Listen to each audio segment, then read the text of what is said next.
અમદાવાદના નરોડાજી આઈડીસીમાં આવેલી કેમિકલ ફેક્ટરીમાં ભીષણ બ્લાસ્ટ અને આગની ઘટનાએ સમગ્ર વિસ્તારમાં ચકચાર મચાવી દીધી છે। અર્બુદા કાંટા નજીક આવેલી એમ.એસ.એન ઇન્ટરમીડિયેટ્સ પ્રાઇવેટ લિમિટેડ કંપનીમાં અચાનક જોરદાર વિસ્ફોટ થયો, જેના કારણે ફેક્ટરીમાં આગ ફાટી નીકળી હતી।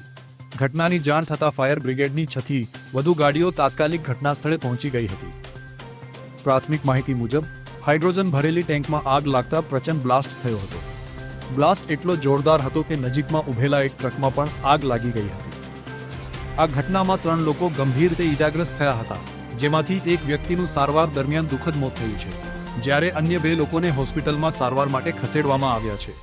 ફાયર બ્રિગેડે ભારે જહેમત બાદ આગ પર સંપૂર્ણ કાબૂ મેળવી લીધો છે।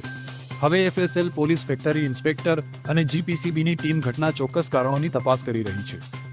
આખરે આ દુર્ઘટના પાછળ બેદરકારી જવાબદાર છે કે કોઈ ટેકનિકલ ખામી, તેનો ખુલાસો તપાસ રિપોર્ટ બાદ થશે। AB+ news, Ahmedabad.